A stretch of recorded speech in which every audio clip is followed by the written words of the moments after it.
Strange things are afoot at the Circle K. That kid is back on the escalator again. Ain't gonna hurt. Here's my boomstick! Game over, man. It's game over.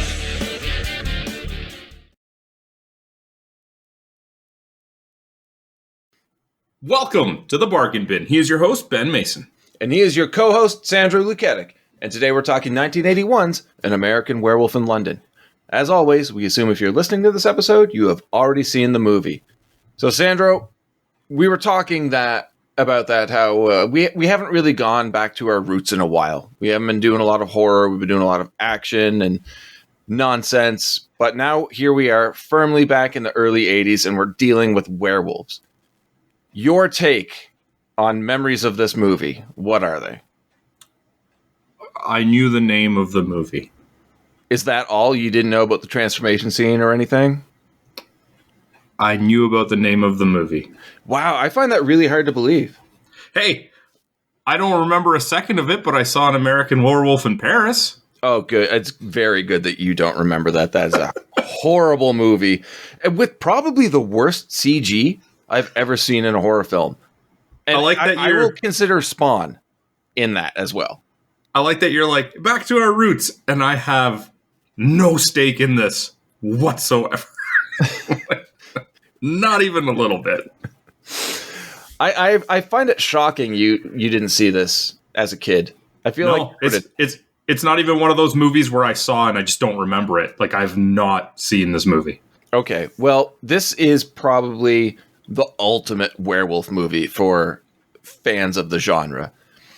And you and I were talking about it, and you said, we'll be covering a movie you enjoy. And I said, I never said that. I never said I enjoyed it. And the reason why I picked An American Werewolf in London, because it is so universally loved, is for the reason that I hated it. Oh. 100% hated this movie. Everything about it. Oh. And I mean, we can get into the director, John Landis. We've talked about him before, and that man should have been imprisoned years ago. But he directed Animal House and The Blues Brothers. He wrote and directed this movie. He's universally loved. People forget about the Twilight Zone incident. Fine, we'll let that go. And as we get through the movie, I mean, there were things I liked about it when I saw it those numerous times throughout my life. But overall, it just left me feeling saddened. What was that, a hiccup? I'm giving a heartfelt speech here. I know. And out of nowhere. I was trying to hold my laughter in. Okay. But no, it just, it's not even like it left me wanting more. It left me wanting something good. And to me at the time, this movie was not good. The soundtrack got on my nerves. The acting got on my nerves. The storytelling was nonsensical. Well, not nonsensical. It was just jumbled. Their accounting for time irritated the shit out of me. It looked bad. And I was trying to convince myself that I liked it. Like everybody else loves this movie. I have to love it. I have to. It's the best werewolf movie ever made, I'm told. So that means I should like it. So I'll watch it, and if friends were over and they wanted to watch a scary movie, like, oh, we have to watch An American Werewolf in London. And I'd put it on, and like, so what do you guys think? And they would look at me and just like shrug and be like, it's not good. Which I felt justified after that. It happened a couple of times. I'm like, okay, good. I'm allowed to hate this fucking movie. So I brought this up for this episode because I wanted people to get excited about it so I could troll the fuck out of them. All right, then. And let's see if that actually continues, because there's certain revelations I've had. So I'm sorry to say that you had not seen this before. I think maybe we should play your game before we get into it. No. Exactly. Motherfucker, there's nobody in this movie we've covered before. Not one. Not one. Not a single one. And it's very deflating to go through that many IMDb pages and find nothing. I know, and that brought me such joy because I knew you were looking through every name because you're like, there's got to be one.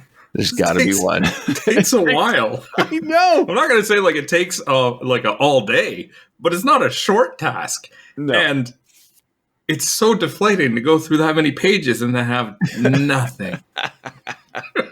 Oh, it brings me so much joy. That's probably why you picked this movie. I thought about it after I picked it, and it made the choice that much better.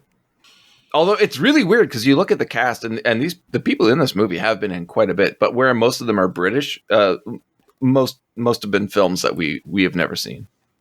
Mm-hmm. So let's get into this film. All right. And the one thing I can say I have always loved about this movie His jacket is both their jackets, same jacket, different colors. But I've always wanted one that looks very warm. No, the opening of this movie, to me, is flawless. Because we open on the moors of northern England. American 20-somethings David Kessler, played by David Naughton, and Jack Goodman, played by Griffin Dunn. They're backpacking through Europe during the next 3 months. So what are our immediate takes on David and Jack? Is that a question, or are you setting something up here? It's a bit of both. I'll ask you. Okay, Sandra, what do you think of David and Jack? I actually really, really like their chemistry, and I'm kind of saddened that it ends so early in the movie. Right? Because these two, when I was watching this movie, fresh, first time, never seen it before, didn't know anything about it, like, these two come off as genuine friends. And they have a delightful banter, and they're hinting at history without being heavy-handed, referring to, obviously, some inappropriate conversation about females, but... Oh, Debbie Klein. It feels really natural, and it doesn't last long in the movie. And even when you do have kind of like a return of their interactions, it's so different that it's kind of sad, because they really do just... I don't know, they just light up the screen in these early scenes. Well, it feels like an organic relationship. You fully believe that these two have been best friends for years. Yeah. Yeah. It's wonderful. And you brought up Jack's obsession with women. Specifically, I said Debbie Klein.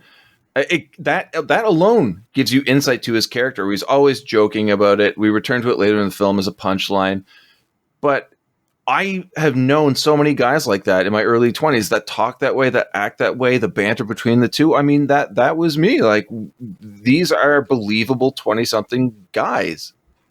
And it works so well. And I feel like once you separate them, we lose that richness of character with David in particular. Jack, he tries to hang on to the humor, but like you said, once they're separated, when they return, it can't be the same. There's no way it could be the same.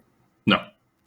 So after hitching a ride in a truck full of sheep and seemingly without a map, which I never really understood, the two friends take shelter from the cold night's rain at a rural pub dubbed the Slaughtered Lamb. It's not the most welcoming name. I love it.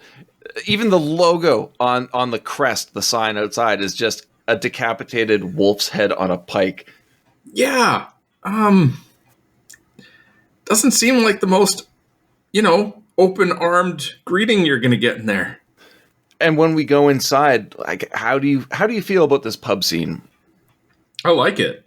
I like it a lot. These two definitely feel like a fish out of water when they walk in, and they are like a stark contrast to every one of these other pub patrons that clearly have their own routine, their way of life, their relationships with one another.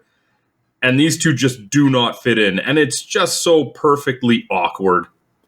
Yeah, it is. It really is perfectly awkward. And like the patrons there, they do not want these two Americans there whatsoever. It's very cold. It's very unwelcoming. And my first thought is I would definitely drink here. I love you'd drink everything anywhere. about it. Well, I would prefer the Slaughtered Lamb, but you're not wrong.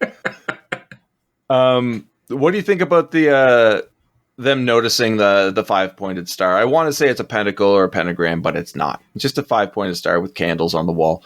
And they make a reference to the Alamo. The play on that was words, all a little weird. I loved it, mainly for the comedy. Because I think it's Jack. When the server comes over, I forget her name, and Jack just says, "Remember the Alamo?" They play it off as a joke. And she's like, "I remember the Alamo. I saw it in the theater in London or whatever." Yeah. And then the old guy just starts going in on his joke, the Alamo joke.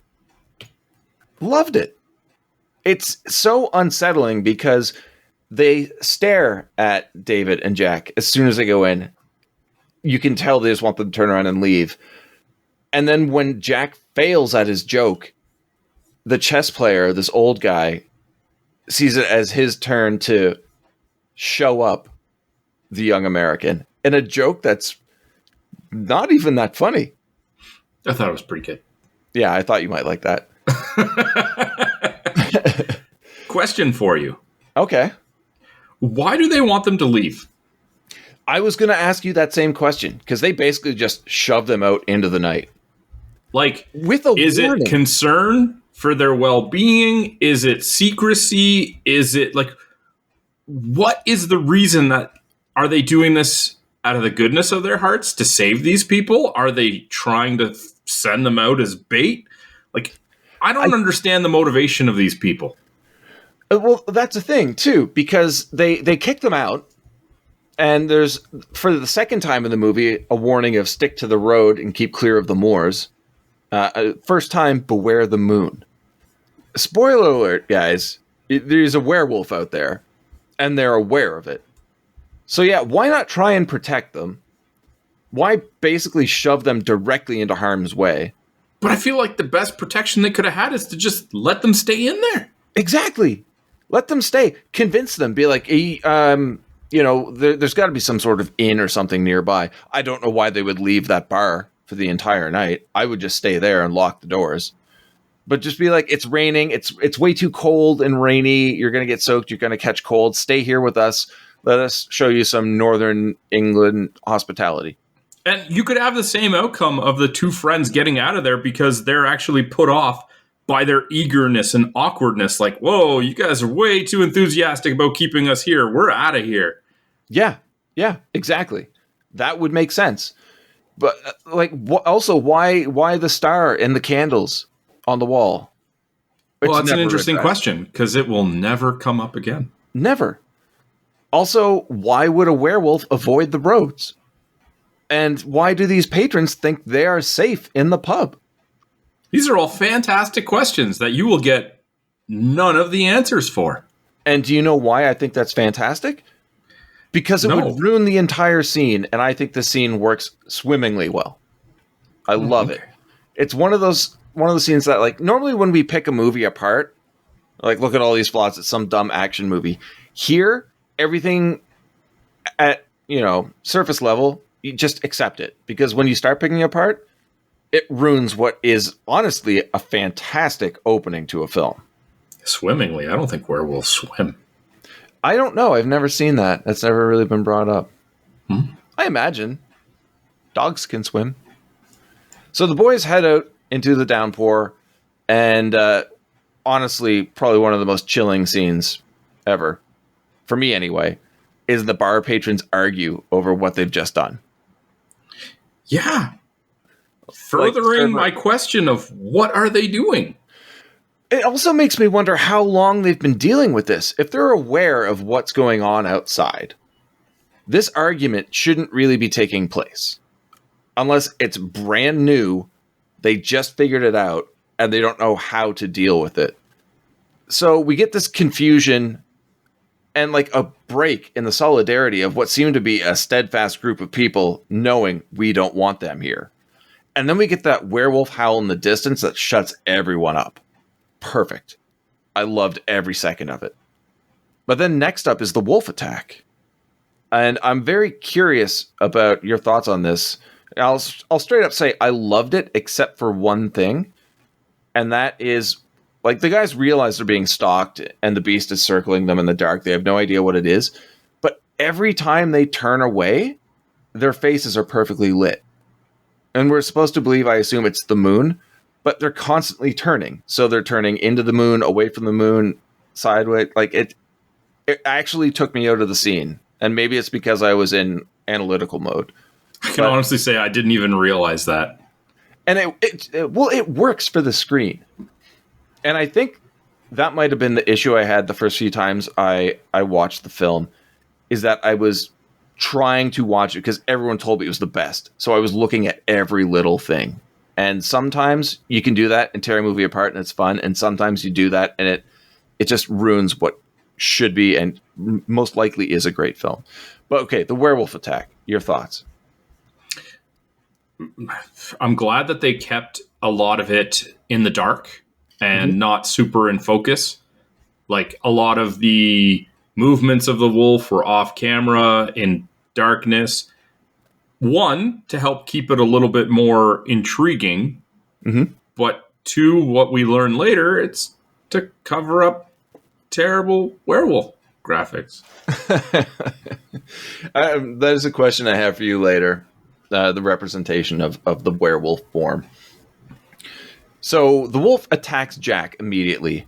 I do have to bring up the point that David ran away first, and Jack just books it twice, I believe. But yeah, it attacks and kills Jack in a great mauling scene. And then it attacks David. But before it can kill David, the bar patrons arrive and repeatedly shoot the monster, killing it. Why? That's another question. And if you want to go down that road, I'm more than willing. Well, first of all, I don't know why he went back. I get you ran away like a coward, but it's too late for you to do anything but get attacked yourself at this point. Yeah, exactly. But then the bar patrons also completely perplex me here, because if you're going to save one or both of these guys, don't send them out in the first place. And two, if you are fully aware of what's going on, don't save Jack. Because you know you're going to have another werewolf on your hands. Well, that's the thing, too. If you're just going to shoot it and kill it, which they do, and I have to assume they didn't know it would be that easy, or else why not just get a party together and do that in the first place? And, use the wall for another fucking dartboard instead of a pentacle or whatever it was. But we get the reveal of a bullet-riddled human bleeding out and dying before the severely wounded David passes out. Good. Show us the human form of the werewolf, not the werewolf form of the werewolf. Yeah. All around, great scene. We're doing pretty well here. 3 weeks later, David wakes up in a London hospital, and we meet Nurse Alex Price, played by Jenny Agutter, and Dr. Hirsch, played by John Woodvine. And I have to say, both actors do an amazing job in this movie. I think you're going to argue with Jenny, but I don't care, because she's amazing. Why would I argue about Jenny? I don't know. Some people said she's the weakest part of the movie, and I strongly disagree. The actor does a phenomenal job. The character absolutely has flaws and could be the worst part of the movie, but not because of the performance. No, agreed. And I had to think about that too, and I was thinking, I don't know what British culture was like in the 80s, let alone now.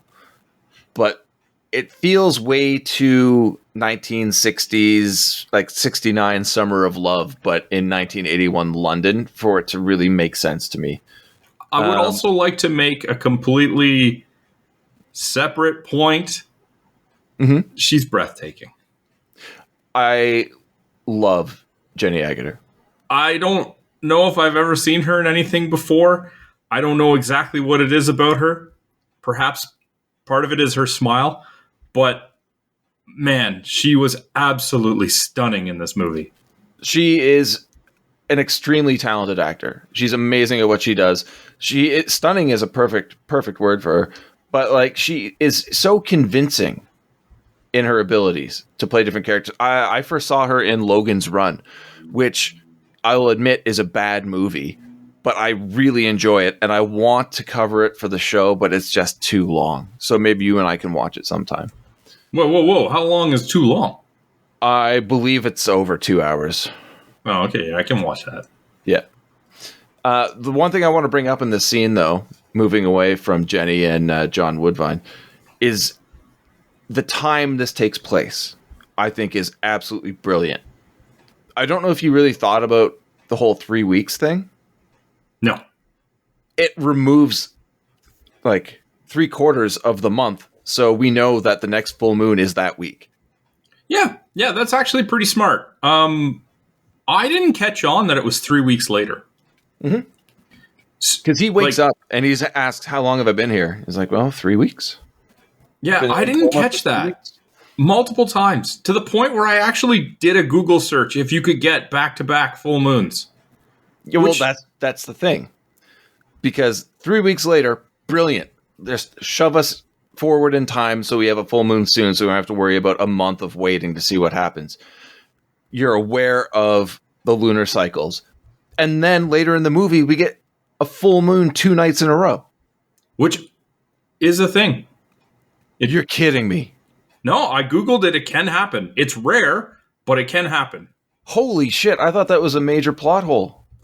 No, like I said, I looked it up, but the second, it's called, I think it's actually referred to as the blue moon. Of course it is. Oh my God. I'm an idiot. Yeah. All right. That's great. Because that song is used 3 times in this movie. And the soundtrack, Moon, is in the title of every song. Yeah, I have no problem with the song Blue Moon, but it is annoying as hell in this movie. Yes, it is. The official police report. David and Jack had been attacked by an escaped lunatic. I find that hard to believe, but there's a lot in this that is hard to believe. Thoughts on the dream sequences in this movie overall? I honestly really like them. I think they're filmed well, great music, and they actually work at drawing you further into the film while questioning what the fuck is happening.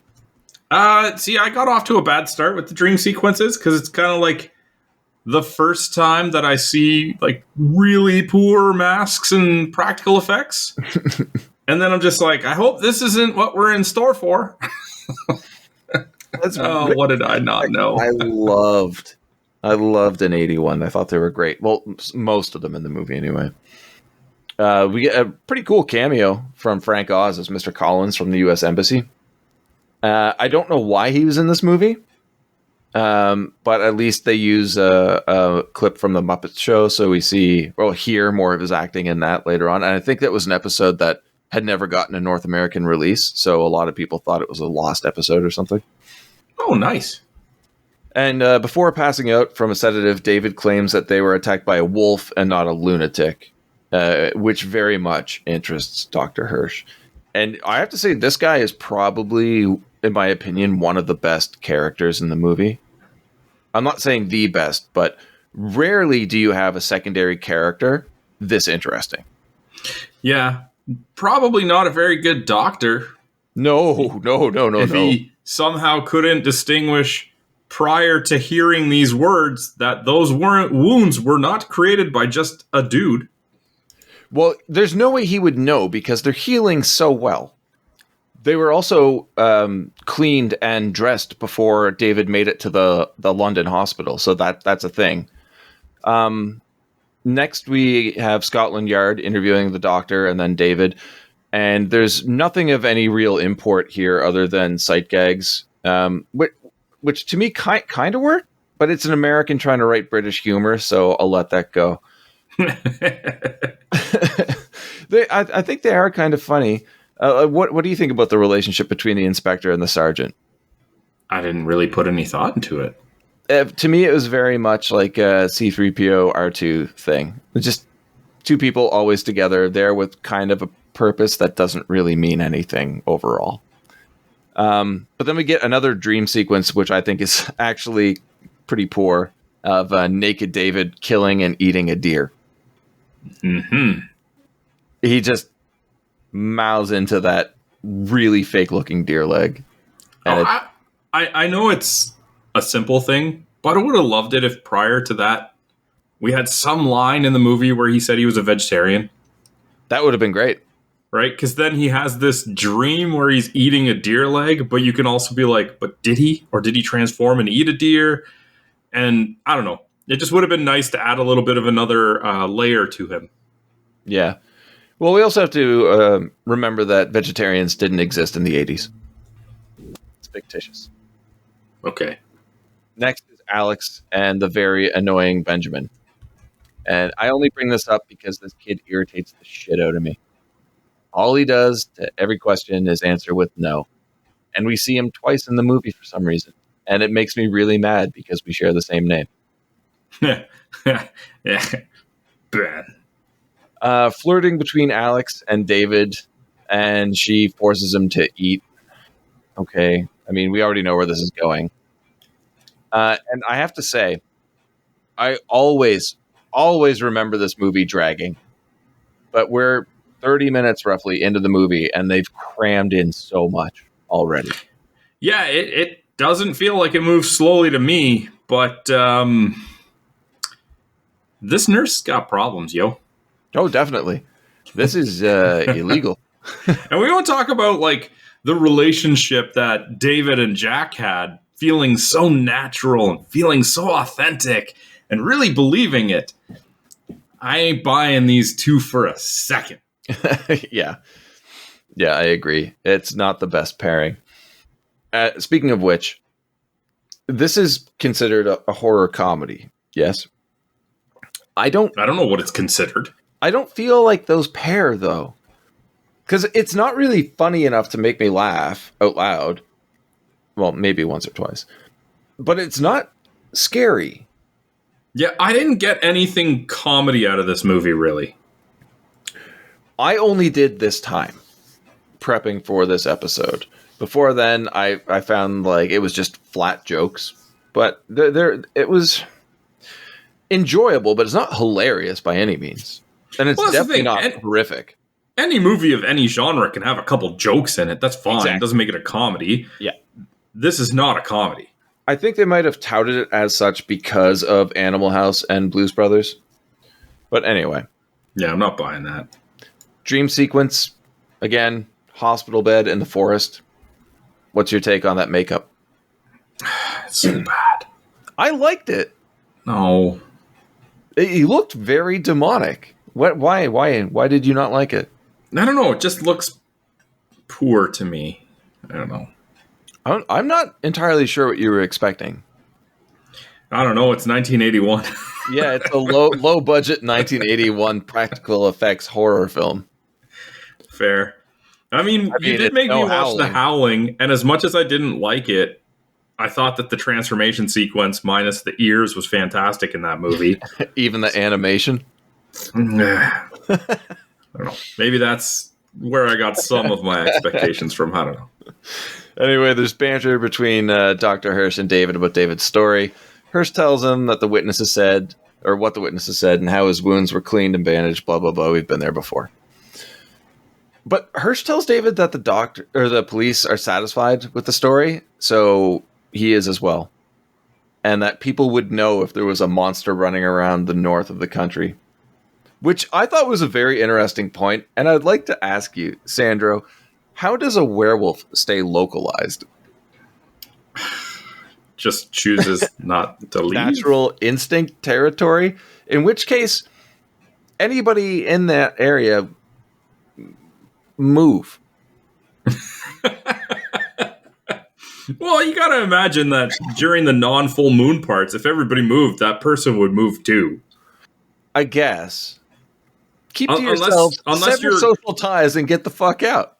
Unless you're expanding it to not only do people know there's a werewolf, but they also know who is the werewolf, in which case that's drastically different. Can you imagine? Like, yeah, David, once a month you get pretty testy, so we're going to go, you stay here. It honestly, it's better for everyone. You grew up here, you know the area really well. There's no point in reacquainting yourself with anything else. So all the best in your future endeavors, and try to stick to killing animals. Like, legitimately, if you know who the werewolf is, full moon's coming, let's chain you up in a jail cell. Just kill him. Sorry, dude. I guess. I don't know, maybe I wanted to go with the less murdery option, but sure. Oh, let's solve this problem right here, right now. But be easier to take care of in that form. Hirsch assigns Alex the task of watching over David, who doesn't want to be alone. Which, as you stated earlier, he is not a good doctor. No. He's already seen what's happening between them.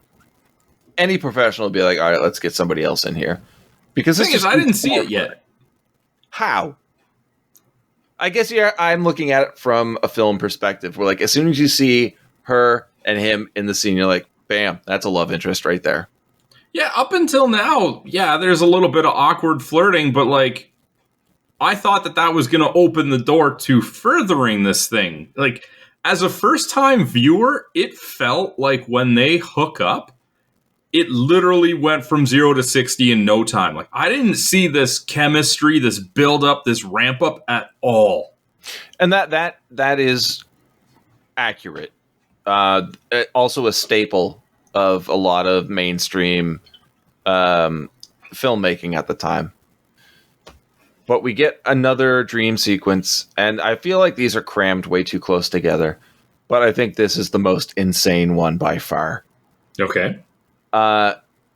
This is the scene with the Muppets on TV, because it's David and his family at their home in the States.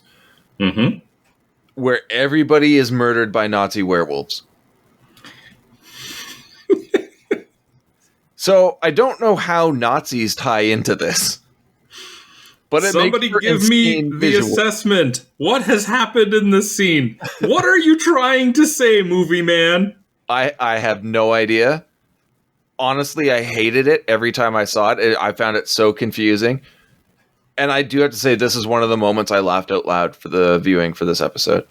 It is so ridiculous and over the top. Yes, I agree with you. The special effects are not good here.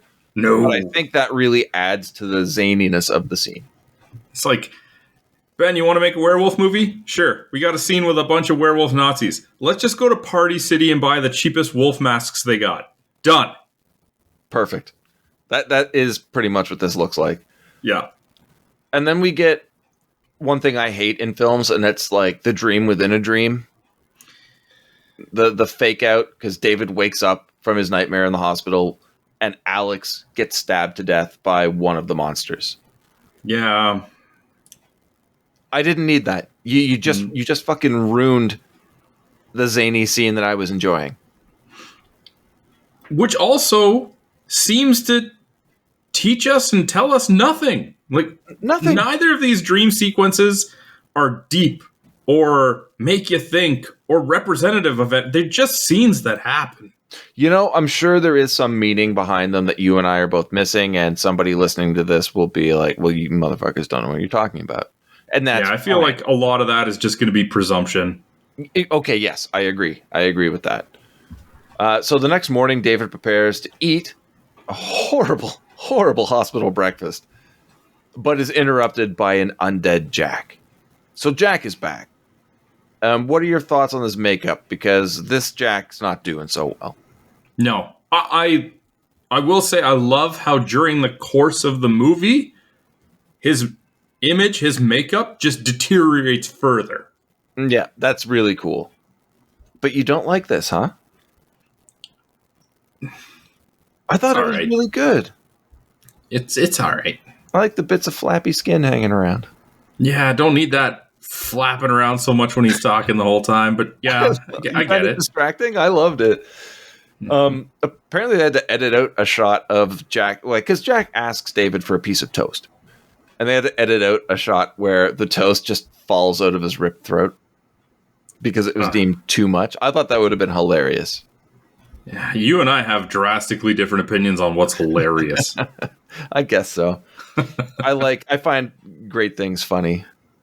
We get a Debbie Klein reference, and that she cried a lot at Jack's funeral and then ran into another man's bed because even undead Jack is still obsessed with Debbie Klein. Jack explains that everybody killed by a werewolf is stuck in limbo, wandering undead until the werewolf's bloodline is severed, and then urges David to kill himself. Yeah, I never heard that lore of a werewolf before. It's pretty interesting. I like it a lot. Mm-hmm. Of course, David panics, calls for a nurse. Jack disappears, and Alex arrives to calm him down. That was very predictable.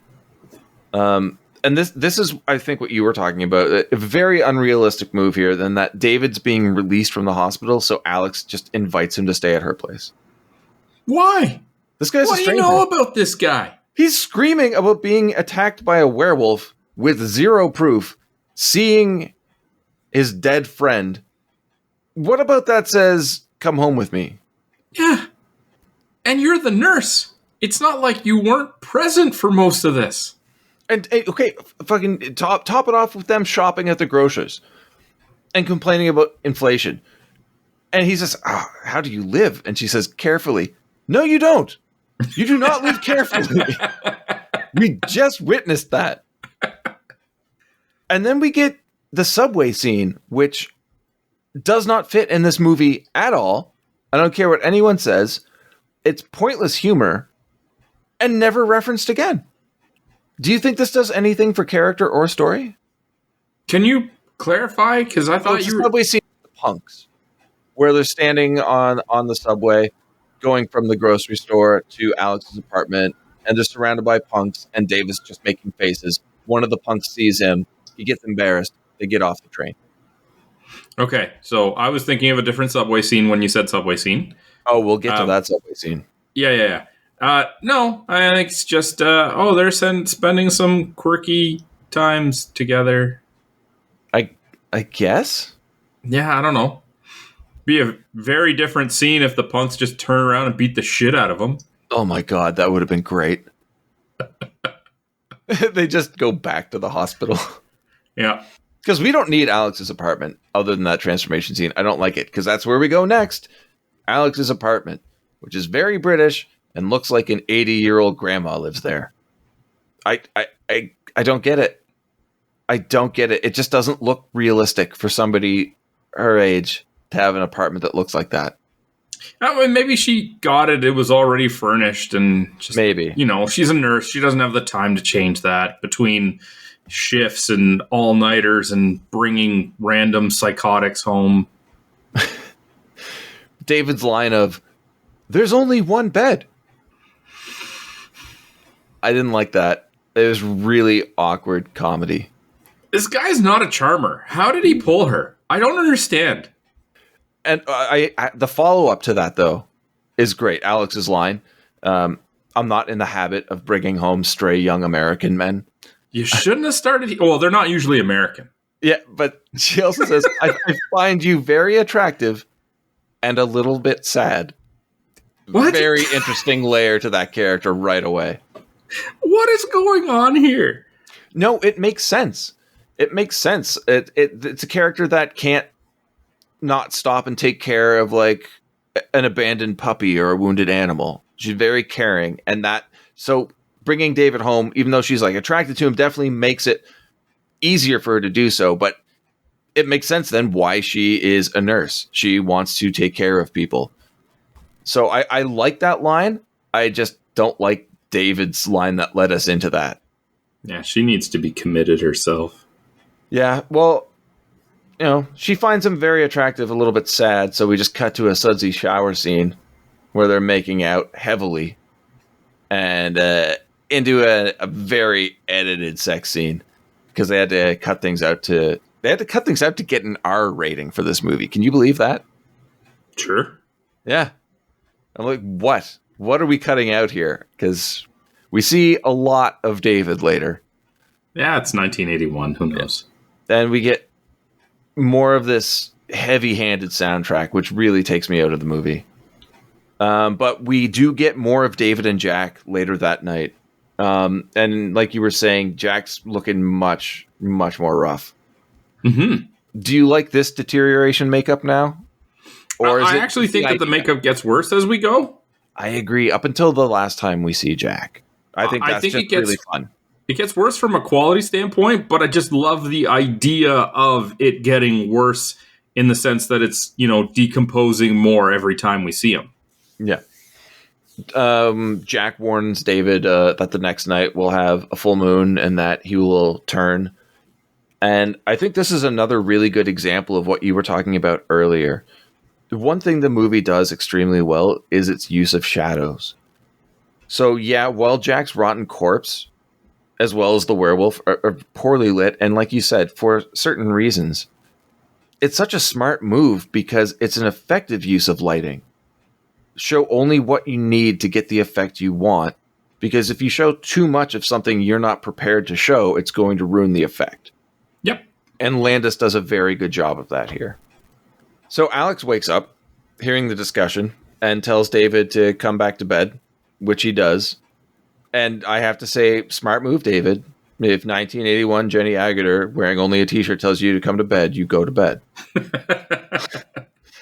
So we cut to the moors from the beginning of the film. And another scene that I cannot say I didn't enjoy is very good. Dr. Hirsch deciding to go to the slaughtered lamb and do his own investigating. Why? He's a doctor, so I don't know. But fuck yeah, Dr. Hirsch. Well, he's not a very good doctor, so he... As you've stated before. He wants to try his hand at being a detective. Well, that's the thing. He is much more of a detective than a doctor in this movie. He's a better detective than the detective. Yeah. But, he gets to the slaughtered lamb and he gets the warm welcome we all expect. And did you notice the weather in this film? It is raining so much. Well, it's London, right? Well, it was actually planned. Landis made sure to film during the raining season, so it would show all of the bad weather and add to the effect of the film. Makes sense. So, of course, as we expected, Hirsch's questioning doesn't go well. The patrons deny everything, though one guy is rattled enough and leaves to go check on the dogs. So the doctor gets the hint and leaves, but spies the man staring at him from a distance, and the two talk. Man spills the beans about the werewolf and warns Hirsch that David, will change and people will die. So but is then just chased off by the chess player patron. Is that his guilty conscience? I don't know. So how long has he known about this if he's cracking now? Exactly. That was a question I had. Like, how long has this town been dealing with the werewolf problem? Obviously long enough to know the cycle of what happens if somebody's attacked and doesn't die. Another question for you, though, Sandro. Yep. What if Hirsch never saw the guy? He's just standing in the rain. Hirsch is just like, I got to get back in my car. I don't want to get soaked. And drives away. Massive downpour. The guy is standing next to another building. So when Hirsch walks out of the slaughtered lamb and walks towards his car, his back is to that guy. So by chance, he turns around. Because imagine Hirsch just gets in the car and drives off. The guy's like, well, I guess we're just standing here getting wet, aren't we? Yep. Back to London. Alex goes to work and leaves David at the apartment. There's enough of this scene that we don't need. And I don't know why it's there. Quirkiness. I guess maybe this is the comedy that people are talking about. But we see that animals have an adverse reaction to David. But like him getting himself locked out and having to sneak in through the window, nothing comes from this. No. Is it just supposed to like lull us into a blah mood before the transformation, which we get later that night? And that transformation, man. Sorry, go ahead. I can't even begin to figure out why we get these scenes here of him getting locked out and pacing the apartment. And I like that you said pacing, because I want to say the pace of this movie is so disjointed. I guess they just want to lull us to sleep at this point. Oh, I said that, lulling us too, because this transformation scene that we get comes out of fucking nowhere. And I find that incredibly effective, because he's just there on the chair reading, and then it goes directly into him screaming. I thought that was some of his best acting, because it sounded real to me. Okay. Everybody has talked about this transformation scene, so I don't want to spend too much time on it, but I am curious to know what you thought, specifically because you've talked about the special effects in this movie already and that you're not a fan of them. So you said people talk about this scene a lot? Yeah, it's the most famous werewolf transformation scene in film history. Well, what's the general consensus on it? They love it. This movie won Best Makeup Effects at the Academy Awards for the first time when that Best Makeup Oscar was a category. Rick Baker won that Oscar for this movie. Yeah, I thought this looked like shit. I was not a fan. You know, I thought that was going to be your answer. And every time I had watched this movie previously, this was a scene that really stood out to me, this and the opening. Okay. I also didn't like it this time. I don't know why. I'm sure, obviously in 1981, it looked amazing. But looking at it now, there's too much. First off, there's way too much. It goes on for way too long. You can tell prosthetics are being prosthetics. I do like the reverse shot of the hair to make it look like the hair is growing out of his body. What do you think of the hand extension? It's okay, I guess. Yeah, for the time, I think it was good. What about it, though, like really made you think this just isn't good? I don't like the design of the werewolf. I don't know if it's just like a personal preference, but I don't like them looking so skinny, first of all. And like the image of him when he's like on his back on the ground and in half wolf form, it just looks so bad. It looked rather comedic. I'll agree with you there. Yeah, that kind of took me out of it right there. I don't think that any sort of end result could have improved on what I just saw there. I have always preferred the werewolf design in films to be bipedal man beast, right? Okay. I've never enjoyed a werewolf to be closer to wolf form than human form. Okay. I find them less intimidating. I have always hated the final werewolf design of this movie. Which is funny because it was probably my favorite part of any of the werewolf designs. Because it's just like a really big, bulky wolf. Mm-hmm. But it's the one that maybe looked the best from just a visual quality standpoint, not from like a conceptual design standpoint. Okay. I didn't mind it this time. Okay. I don't know why. Probably just because you have to disagree with everything I say. No. I still felt this way up until a later scene in Piccadilly Circus where you see it scuttling its way across the road. I thought it looked fantastic. And there's another scene that we'll get to very soon in the subway where I thought it looked wonderful. So I had to take a step back on my previous beliefs. Okay, so we'll ditch the transformation scene now. This is where David goes on a murderous rampage. About time. How far into the movie are we? An hour. Oh, okay. So he kills a young, well-to-do couple, 3 homeless men, and a man in the subway, which we are about to get to. But 6 people in one night, that's his thing. Before those murders all happen, though, Dr. Hirsch returns to the hospital and tells Alex what he's discovered, which I thought are very creepy and well-placed for a horror film. Like, there's no records of the attack, the case was closed, and they misplaced, quotes, misplaced, the files. Again, referencing David's wounds being cleaned and dressed before he arrived in the hospital, but no doctor had seen him before Hirsch, so who did that? And then the story of him going to the pub and being convinced that the people there are lying and there's no lunatic. But the real concern for him is that he believes there's some sort of mass hypnosis in the town. And if those people believe that Jack was killed by a werewolf, they could have convinced David that he was seeing the same thing too, that David's claims make sense to him, convincing himself that he will become a werewolf. So in an effort to save David from hurting himself or anybody else, he calls the police. I loved it. Dr. Hirsch for the win again for me. Again, he's a detective. He's not a doctor. He's not a great detective either, to be honest with you. The whole whole hypnosis part really was like, come on. It was the 80s, man. I don't know what that means. I'll let it go, but it wasn't great. I know. I had a lot of fun with that. And it was a massive info dump that we kind of need in this movie to progress, because once the movie gets going, which takes a while, the rest doesn't last for long. Okay, so the subway killing. Yes. I think everything about the scene is near perfect. Okay. So late night, a man is alone after getting off the train, slowly stalked by the wolf. I love how the camera focuses on the man's reaction to seeing the beast without actually us seeing it. Again, to your point. Well, it's veiled in the shadow of the subway tunnel. Yeah. Which I found a little awkward because it's the direction that the train went in. Yeah, but there is room on either side. Trust me, there is. I don't doubt it, but still.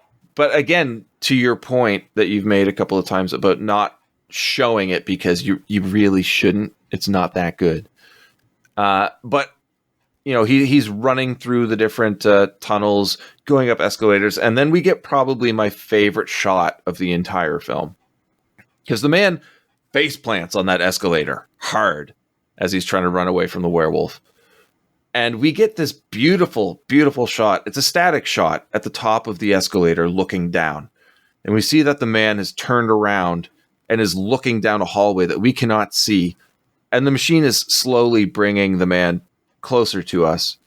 And as it's doing that, you see the werewolf slowly walk into view. And it is, I say near perfect, because it's immediately fucking ruined when you see the foot of the crew member pushing the fucking werewolf into the shot.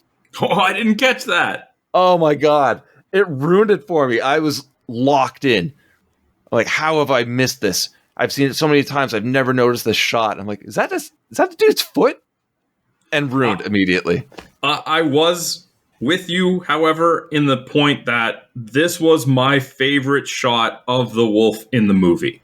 Mm-hmm. And this is where I got that impression of, oh, it's just like a bulky wolf. But it looks the best out of any of the shots of the wolf we get in this movie. Yeah, I would agree with that as well. I feel bad. I feel that wolf was not used well enough. It could have done so much.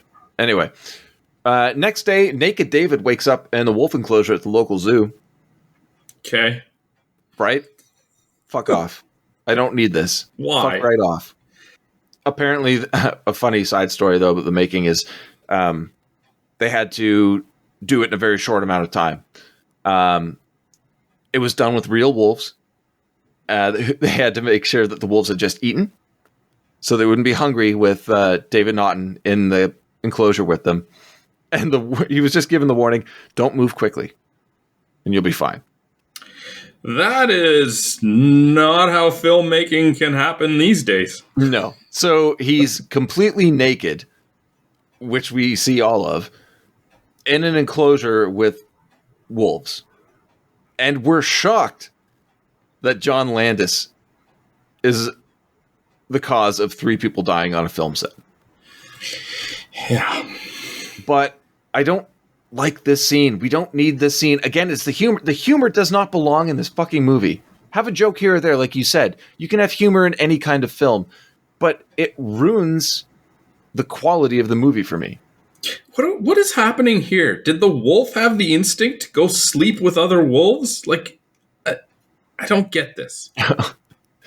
I don't know. I don't know. It doesn't need to happen. Although, a funny thing too is that at one point when they're filming, David Naughton's like, "Why are all those extras over there?" And they're like, "Well, with filming ran long, the zoo is open." So there's just people watching naked David Naughton escape from a wolf pen. Oh man, come on. Next up, we get another scene that is honestly creepy, but played for laughs, and that's David stealing the boys' balloons. What is the point of this? Yeah. Yeah, like, also saying, like, the boy saying, "I don't know who you are." He's like, "I'm the world-renowned balloon thief." And he already offered £2 for the balloons. And the boy, though, is great. He's like, "Why would a thief offer me £2? And then he just follows up with, "Come here, I'll show you." I'm like, nope, not doing that today. That is a very inappropriate sign for a naked man in a bush to be saying to a kid. Okay, perfect thing, too. Thank you for bringing that up. He's in a fucking bush. Snap some of those branches off. They're going to do more for you than helium-filled balloons. So anyway, he steals the kids' balloons. Yeah. Running through the rest of the zoo, steals a woman's jacket. Luckily, it's long enough to cover himself. Then we see him in what is, you could say, is a great mood, whistling and being all plucky and whatnot, standing in line for a bus. But how does he pay for the bus? That's always confused me. There was some money in that woman's coat. That's why he's in such a good mood. He checked the pockets after he put it on. And he's like, oh, sweet, I don't have to walk anymore. You know what? No, seriously, do you know that is the only thing that makes sense? That's it. So You're welcome. To Alex's apartment, feeling amazing, as we've said, but has no recollection of the previous night. So, best thing to do, take him to go see Dr. Hirsch. Well, he's in such a good mood, he asks for her for a quickie first. Yeah. Not just once, though. Again, it's let's go back to your apartment. Yeah.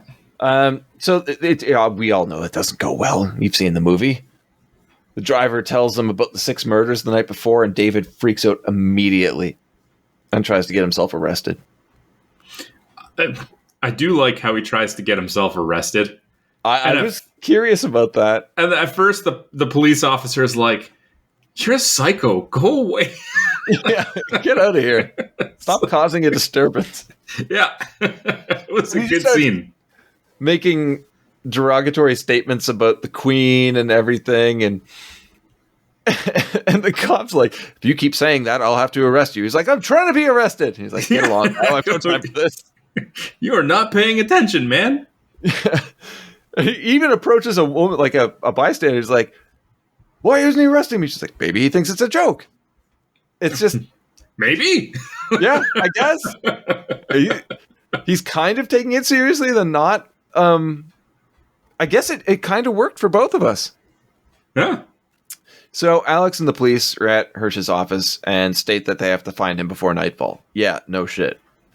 David runs to Piccadilly Circus and makes a call home, leaving a message with his sister saying his goodbyes.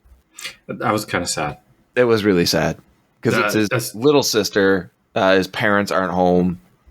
It was. Is there anything you want to say about that? Especially the lines where he doesn't tell his little sister, possibly for avoiding getting into the details of it, what's going on, but just tells her like make sure you just tell mom and dad I love them, you know. And it's just like, oh man, this is the most indirect but obvious like suicide claim I've ever heard. And also things like, and don't fight with Max, or be nice to Max, like the brother. And it was hard, man. And yeah, he's obviously contemplating suicide. He even has the Swiss Army knife to his wrist. Yep. But doesn't go through with it, and looks across the street and sees Jack, even more decomposed, pointing toward a porn theater. So inside we go. Unfortunately. That porn scene is fucking hilarious. Okay, but this is what you're following up the scene in the phone booth? That was maybe the heaviest emotional part of the movie, where he contemplates killing himself? This is what you turn to? That's what I said before. The pacing of the movie does not make sense. Like, here he is in this porn theater, and like, yes, okay, the terrible humorous side, you get to the point where he is confronted with his demons, for lack of a better word. Yep. Have him place the phone call after, right? Like, when more of the realization is hit, because then at least from a pacing standpoint, you don't have to go from that well-delivered phone booth scene that was heavily emotional and like just genuinely really, really heavy to this. Well, the thing is, you need him in that theater to transform for the finale to begin. You need it. So I get it. It doesn't work, but it has to happen. They could have found another way to have him. You don't need that porn shot. Remove that porn shot and just sit down, because there's only a couple of other people in the theater, all of whom are really creepy, but that way you have him removed from the public streets and he's in this theater with Jack and the 6 undead people he killed the previous night. Mm-hmm. All of these characters, by the way, are fantastic. Oh yeah, I love the reaction to them, especially when like Jack is like, you killed me, but you're still my friend. And then the homeless people are like, you're not even my friend. Yeah. And they're like all going through their own ways that he should kill himself. One's like a hanging, and Jack's like, no, not hanging. You do it wrong, you choke yourself to death. He wants his friend dead so everybody else will be freed, but he doesn't want to hurt his friend. Yep. That's fucking Jack. Jack and David, great friends. I love the very cheerful couple. Yeah, they seem pretty fine with everything that's going on. Yeah, they're like, well, we know how to fix this. You just kill yourself. How about a gun? Yeah. And everything always ends on an uptick in their speech. Like the homeless people, I get it. They're bitter. They're angry. They don't like this guy. He killed them.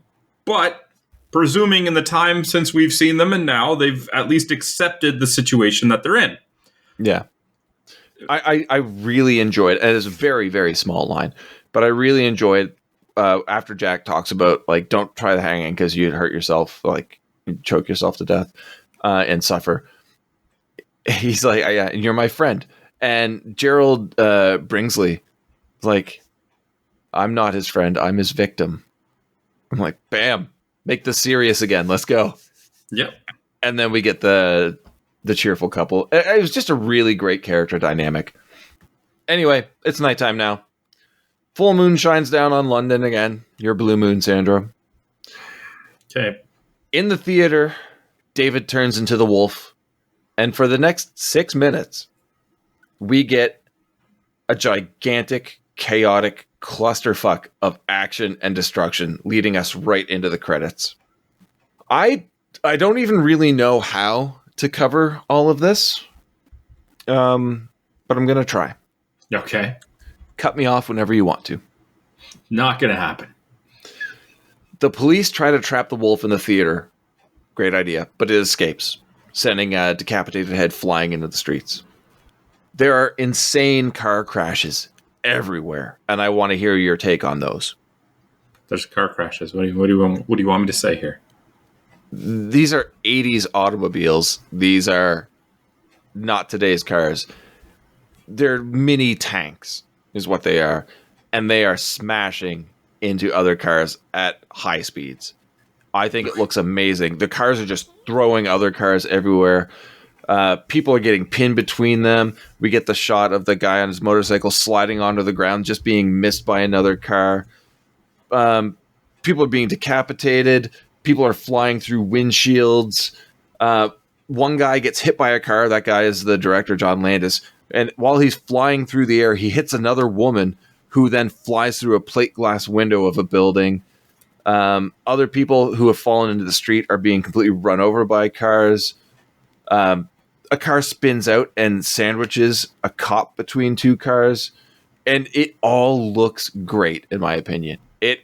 I don't know how they managed to film this in such a short period of time, because they only had, I think, 2 hours to film everything. Yeah, not even a single Reliant Robin to be found. Oh, those were the 70s. These are the 80s. They were in production from the 70s to the 80s. Yeah, but they weren't popular except in, like, Northern England, I believe. Yeah, where is this movie taking place? I don't know where London is in England. I thought it was further south. I don't know. Anyway. Any British listeners are like, well, I'm done. And you know what? I understand. That's just.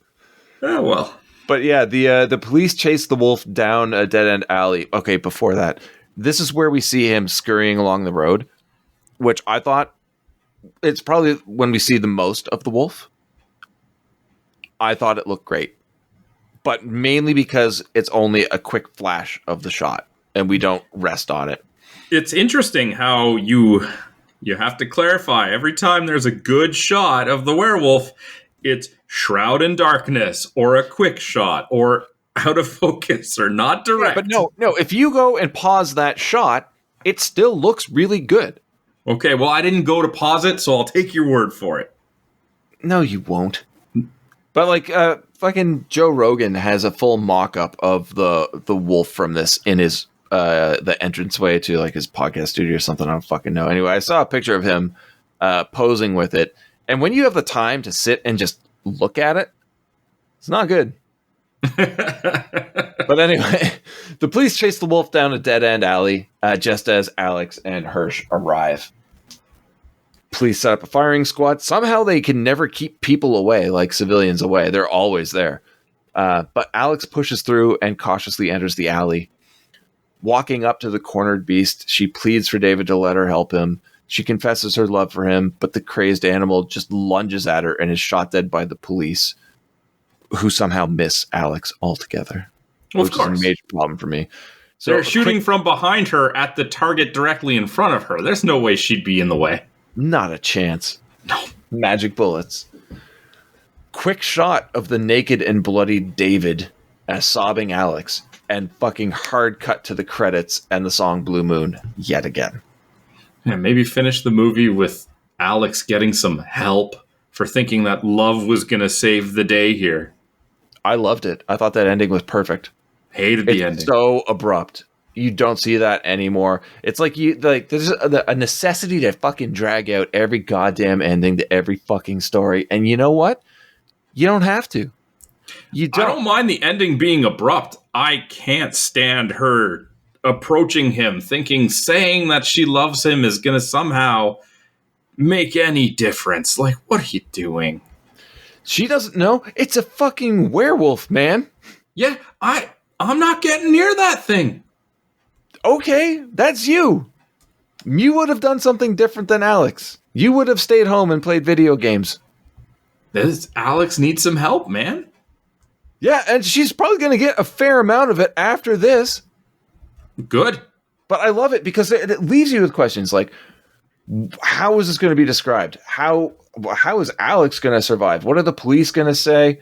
What's Hirsch going to do? The world now knows about fucking werewolves unless everybody covers it up. If that cover-up happens, how's that going to happen? No. Alex is crying. David's dead. Cut to black. You figure it out. This is the story I wanted to tell. Okay. Yeah. It's a mashup of tones, man. Yeah. So, you want to get into some numbers on this beast? No. Why? Just thinking about Alex and her foolishness. Oh, she was in love with a American man that she didn't know who was crazy talking about werewolves and seeing his decomposing zombie buddy who doesn't remember when he goes out at night and believes he's murdered 6 people and, runs away trying to get arrested. Well, when you say it like that, it's just so much more reasonable. Exactly. Do you think if he knocked her up, that she'd be having werewolf babies? She might. We don't know what happened because they edited that scene too. Well, I mean, you wouldn't see the babies in that scene, dude. Well, no, I mean like the sex scene. Asshole. Yeah, 6 months later, 6 months later? 8 months, 9 months. There we go. Jesus Christ, you're a parent. I'm apparently what? Uh-huh. Yeah, thanks. Thanks for bringing that up. I knew you were going to do that. How much did this movie cost? $50. Oh, fuck right off. In 1981, $1.5 million. 5.8. Do you think this movie made money? I would say so. I would say 13 million. 62. Oh, geez. It's John a little Landis, bit more. Man. It's John Landis. He has hits under his belt. I said this was universally loved. Universally might have been the wrong term. Is greatly loved. So, where do you think it's sitting at the IMDb right now? 7.8. Very close. 7.5. Okay. So we jump over to Rotten Tomatoes. What do you think the critics and the audience gave it? 81? For who? Critics. No. Audience. No. Higher. That's my guess for both. Okay. 89 and 85. Jesus. Yeah. Yeah. I don't know if I'm surprised or not. I just kind of had to sit and look at those numbers for a bit and decide if it made sense. Hopping into awards. You got it. So, what did you have for your least favorite character? I don't know if I'm allowed to say or not because he's not really in the movie, but Ben. fucking hated that kid. I hated that kid so much. I really, really did. Okay. But if we're gonna go with somebody who was in the movie for much more time, I would have to say David post Jack's death, and that's the character. I thought David Naughton did a great job in the role of David. Okay. But I found without the chemistry of Griffin Dunn's Jack Goodman, the David character was kind of annoying. It fit for the story.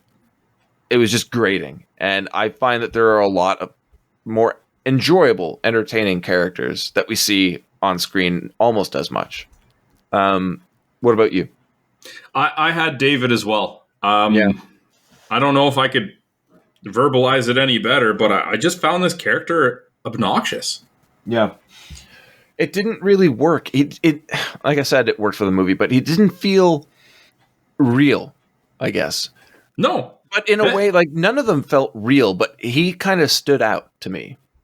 It's kind of sad because, like we discussed, the relationship between him and Jack at the beginning is maybe one of the most authentic feeling parts of the movie. Yep. And then you take Jack away, and this character just feels awful from then on. Yep, I agree. What did you have for favorite character? John Woodvine as Dr. Hirsch. Yeah, buddy, me too. Honestly, I would watch the continued adventures of Detective Hirsch. Dr. Detective Hirsch, thank you. No. He can drop the doctor. He's a terrible doctor. I know. I was thinking the same thing. Like, if this guy had his own TV show, this character had his own show, I would be all over that shit. And I know it's one of the things that I often mention, and it's maybe not that important, but like I could just listen to this guy talk for a long time. He's got a great voice, especially if you're watching one of these like detective shows where there's a lot of narration of what's going on. I think like he'd be perfect for it. I agree completely. And in saying that, I also think if they were to do a British version of The Naked Gun, he would have been perfect. Okay. All right. Because everything he says, you listen to the shit he says in this movie, and you're like, how the fuck are you keeping a straight face? But he does it. He plays it all straight. Now, you give him some ridiculously comedic dialogue, and he keeps that same demeanor, I'd be in stitches.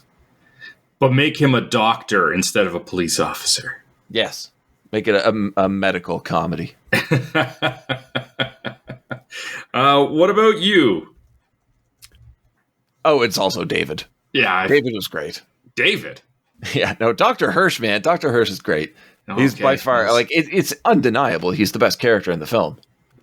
A terrible joke trying to make it sound like you actually like David.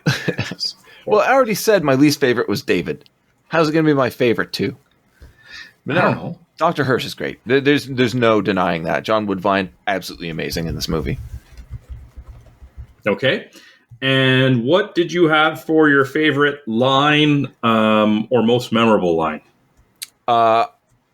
There were two, and I couldn't choose. One, because I think it's perfect for this movie, and the other because it's so ridiculous that I can't not remember it. Okay. So I will go with my first one and say that's my most memorable, but I have a runner-up, and I think I'm allowed this time. My most favorite line is spoken by a few characters in the movie, and that is, "Stick to the road, keep clear of the moors." It's such a ominous warning. Okay. And it happens at the beginning of the movie twice, I believe. And the line just makes me think, like I said before, why are the roads safer? What's on the moors? It's a warning without a warning. It's very strange. I love it. Compare that to the little boy at the zoo being like, "A naked American man stole my balloons," is such a ridiculous line that it definitely stands out. Is it good? No. But it's a memorable one. What did you have? I guess technically we're going 3 for 3 because I had "A naked American man stole my balloons." Yeah. It's there, man. I don't know what it is. It's just a really well-written line, and it shouldn't be in the movie. It shouldn't work, but it definitely gets a chuckle. There's so much intentional awkwardness in this movie. And I say intentional because I have to believe like, well, for the pub scene, obviously that's intended to be awkward, but there's so many other scenes. I even feel like somehow the David and Alex relationship is meant to be awkward. Oh, it is for sure. And that line just encompasses that so perfectly of this like controlled, chaotic awkwardness in this movie. Yeah, and honestly, I hate awkward comedy. When the comedy, in my opinion, was good in this movie, it was always awkward, and it actually worked. I did enjoy it. There just wasn't enough of it. What about a memorable scene for you? I wonder if we're going to go 4 for 4 today. I think we will. Even though you technically was using that line as a runner-up, I'm still going to count it. That's fine. I went with the subway chase scene with the kill prior to, I guess, seeing the foot on the werewolf. But I loved the camera work of how it was like the perspective of the werewolf low to the ground, running through the tunnels. Like, it was just all very well filmed and very entertaining. Mm-hmm. They also did a great job of balancing. And I feel like, as much as you say, oh, there was a foot there, I feel like that should have been the first time we saw the wolf in the movie. Yeah, I agree. Right? If up until then, all of the scenes, because, I mean, so many of them are shrouded in darkness, like the kill of Jack and stuff like that, you could have not shown the actual creature. And then the reveal being that downward angle shot that you had referenced of the wolf would have been phenomenal, in my opinion. Yeah. Well, I hate to disappoint you. We didn't go 4 for 4. No. That is by far my favorite shot of the movie. I believe I said that earlier. My most memorable scene is the beginning of the movie, and we'll go specifically with the slaughtered lamb. I thought that was harrowing, and just because it was so awkward. It's one of those moments where a character realizes that they really fucked up, and they just don't know how bad. And we know as viewers, like, we know we're watching a werewolf movie, but we're starting off very lighthearted, two friends having fun, joking around. As soon as they enter that pub and close the door behind them, the entire tone of the movie changes. So it's a really good storytelling tool, but it's a great visual too, because everything about this scene is back in time. It is not modern whatsoever. It's your stereotypical British pub, but so is the lore of the werewolf. And it just really, really worked for me. Even like the old candles that have obviously been being burned for ages and ages.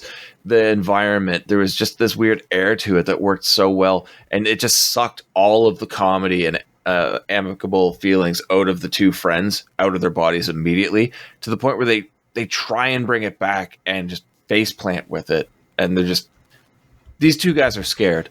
And the only time you start to see them come back with a little bit more of like, well, here's a joke here, here's a joke there, is after they're gone. But it was such a slap in the face to the opening scene. I loved it. It will always stick with me. Okay. Yeah. So those were our awards. What are your final thoughts on An American Werewolf in London? I've always hated this movie. Always. Okay. Up until now. I think this movie is absolutely amazing. What? I loved it. I loved everything about it, except for, like I said, the pacing and some of the humor. The characters aren't realistic, but it's a fucking werewolf movie. What do you expect? I really enjoyed it. I don't like the fact that I enjoy a Landis movie this much, but it's all about separating the art from the artist. I'll let listeners have that own argument with themselves and their friends. I really enjoyed this movie a lot.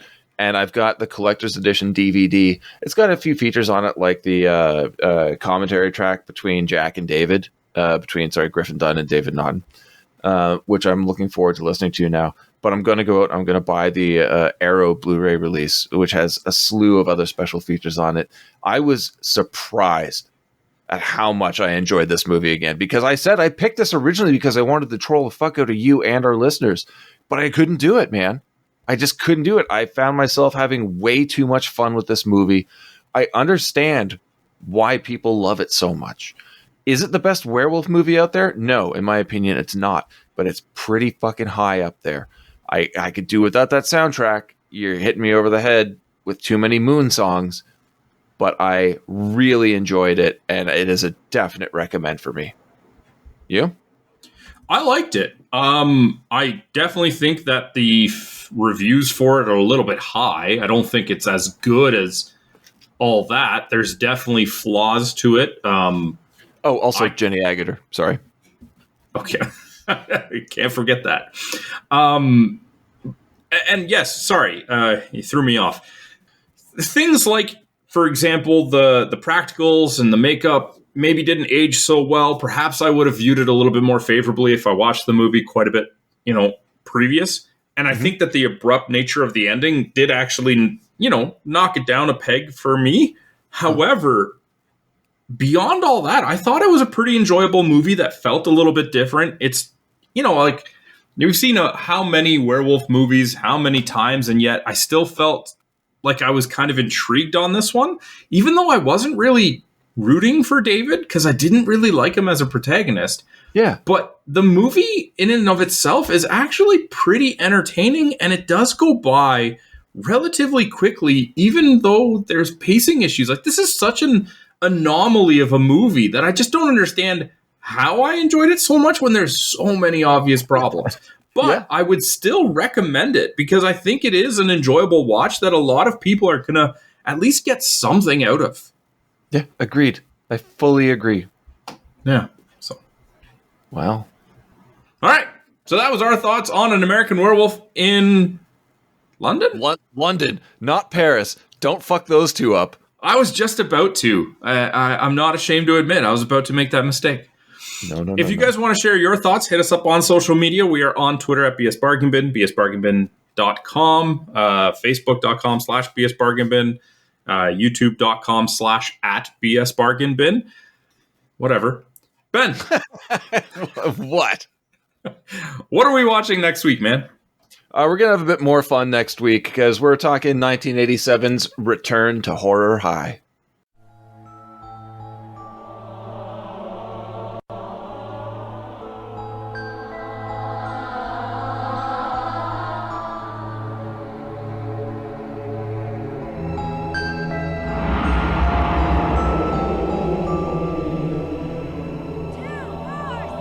In 1982, Crippen High School was the scene of a series of brutal, savage murders.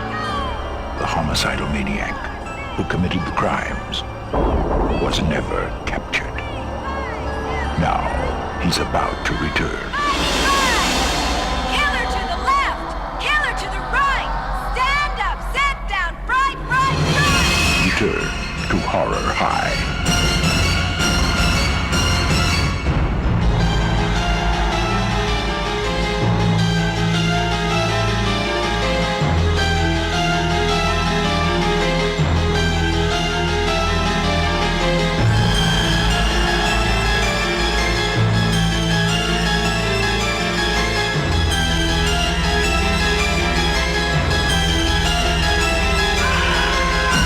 Return to Horror High.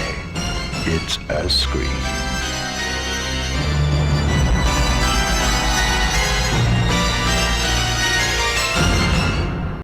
Until next week, have a good one.